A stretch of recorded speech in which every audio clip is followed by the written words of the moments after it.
Assalamualaikum warahmatullahi wabarakatuh. Kembali lagi bersama saya di kelas pengembangan produk digital. Nah, di sini kita akan membahas beberapa cara untuk memvalidasi MVP Anda. Oke, kita lanjut. Nah, ini ada topik pembahasannya yaitu memvalidasi MVP Anda dengan Blue Ace Framework. Yang kedua ada mengapa Blue Ace Framework penting. Yang ketiga ada memvalidasi MVP Anda dengan growth hacking. Yang keempat ada mengapa growth hacking penting. Yang kelima ada memvalidasi MVP Anda dengan behavior design. Yang keenam ada mengapa behavior design penting. Dan yang terakhir ada contoh proyek untuk studi kasus. Nah, lanjut. Nah, apa itu MVP? Nah, MVP atau Most Valuable Product adalah sebuah model proposisi nilai yang dirancang khusus untuk memvalidasi atau membatalkan satu atau lebih hipotesis. Nah, validasi dengan Blue Age Framework itu adalah pendekatan yang digunakan untuk menemukan saluran pemasaran paling efektif bagi bisnis Anda. Nah, framework ini dikembangkan oleh Gabriel Weinberg dan Justin Mares dalam buku mereka, yaitu Traction: How Any Startup Can Ever Explore Customer Growth. Nah, framework ini juga membantu bisnis untuk fokus pada saluran pemasaran yang memberikan hasil terbaik dengan cara sistematis dan berbasis data. Oke.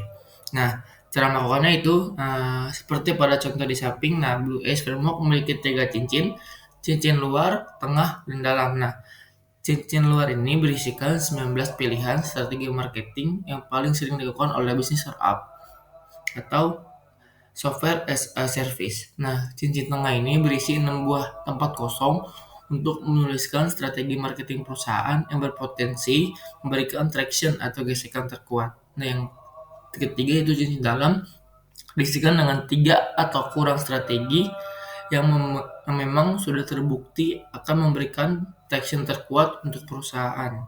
Nah, ini untuk melakukan Blue Ace Framework. Nah, kita lanjut.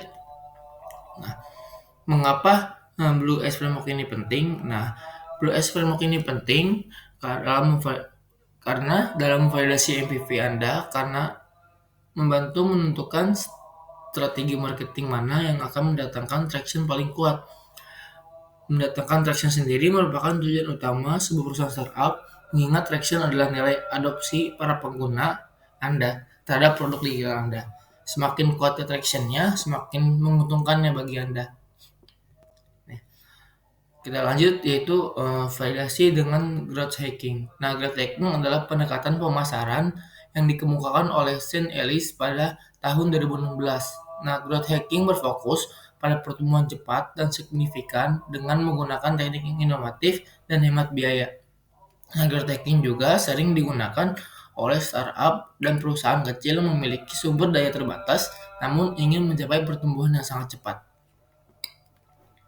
Nah, cara melakukannya nih, seperti pada contoh di samping, ada 5 kategori dalam growth hacking. Yang pertama itu membuat calon pengguna mengetahui keberadaan produk Anda atau disebut acquisition. Yang kedua ada membuat calon pelanggan mulai berinteraksi dengan produk Anda atau biasa disebut activation. Yang ketiga ada membuat pelanggan mulai menggunakan produk terus-menerus, yaitu retention. Yang keempat ada pelanggan memulai memberitahu produk Anda ke orang lain, biasa disebut referral. Yang kelima ada kondisi di mana Anda mulai mendapatkan keuntungan, dan ini revenue. Nah, ini cara melakukannya. Yang kedua adalah istilah kolom user status dengan menyesuaikan kategorinya yang disesuaikan dengan produk Anda. Yang ketiga adalah hitungan keseluruhan orang dan hitung orang yang sudah mencapai setiap kategori. Buatlah persenannya dalam konversi. Nah, mengapa growth hacking ini penting? Nah, sama seperti Blue Ace Framework, growth hacking penting karena merupakan alat untuk mengukur traction pada produk Anda.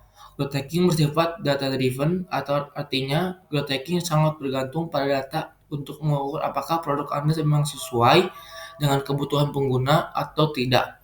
Anda bisa melihat berapa banyak pelanggan yang memang membutuhkan atau sekadar ingin mengetahui keberadaan produk Anda. Nah, Ini behavior design. Nah, behavior design adalah pendekatan sistematis yang dikemukakan oleh seseorang profesor Stanford University, itu B.J. Fogg, untuk mempengaruhi perilaku manusia melalui pemahaman mendalam tentang psikolog, lingkungan, dan faktor-faktor yang memotivasi serta menghalangi perubahan perilaku. Nah, dalam konteks pengembangan produk digital, behavior design merujuk pada pendekatan yang digunakan untuk merancang produk atau layanan dengan fokus pada perubahan dan pengaruh terhadap perilaku pengguna. Tujuannya adalah untuk menciptakan pengalaman pengguna yang tidak hanya menarik, tetapi juga mendorong perilaku yang diinginkan seperti meningkatkan keterlibatan, retensi, atau konversi pengguna. Nah, cara melakukannya yaitu gambar yang Anda lihat di samping ini adalah sebuah contoh model behavior grid. Sebuah pengaplikasikan sebuah pengaplikasian dari behavior design. Tabel model ini memiliki 5 kolom dan 3 baris konten, yaitu melakukan kebiasaan serupa, blue, meningkatkan frekuensi kebiasaan, purple, dan mengurangi suatu kebiasaan itu yang gray. Dan yang hitam itu adalah berhenti melakukan suatu kebiasaan. Nah, behavior untuk mencatat efek apa yang ditimbulkan pada kebiasaan. Nah, pada barisnya terdapat dot, itu melakukan satu kali, span, melakukan durasi tertentu, dan pat melakukan secara permanen, yang merupakan penentu frekuensi kebiasaan yang ingin dimanipulasi. Dan terakhir ada, Anda bisa membuat model Anda sendiri untuk memanipulasi sebuah kebiasaan kepada calon pengguna Anda terhadap produk digital Anda. Nah, mengapa behavior design ini penting? Nah, behavior design sangat penting karena menyediakan pendekatan yang terstruktur dan berbasis ilmu untuk mempengaruhi dan mengubah perilaku manusia secara efektif. Nah, dalam konteks pengembangan produk digital dan berbagai bidang lainnya, behavior design membantu mencapai tujuan tertentu dengan memahami dan memanfaatkan prinsip-prinsip psikologi dan motivasi manusia. Nah, contoh kasus proyek untuk studi kasus. Nah, oke, seperti teman-teman bisa lihat. Nah, di sini ada Blue Eyes Framework-nya dari kelompok kami, yaitu yang pertama ada viral. Oke, sebelum lanjut, gue sedikit menjelaskan proyek kami, yaitu tentang usaha catering sebagai pihak ketiga. Pihak ketiga seperti Shopee Food atau mungkin seperti GoFood. Nah, seperti itulah. Nah, yang pertama itu ada viral, yang kedua ada expanding platform, yang ketiga ada social network.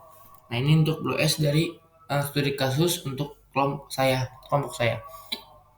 Nah, ini untuk matriksnya itu kita ngambil acquisition dan activation. Kita lanjut. Nah, ini ada green behavior, blue behavior, dan purple behavior. Nah, mungkin yang green behavior kita tester buy one get one. Terus yang keduanya ada promosi dan menyebarkan poster di media sosial. Yang ketiganya ada mengurangi mengkonsumsi makanan sehat. Nah, untuk yang span behaviornya kita menyediakan menu yang berbeda setiap 2 minggu. Terus yang blue behaviornya kita melakukan kegiatan charity dalam sebulan sekali, dan program makan sehat selama 1 bulan itu untuk purple behavior terus menerus. Nah, terus yang 4 behaviornya bagi yang green behavior itu melakukan bersama dengan mitra catering.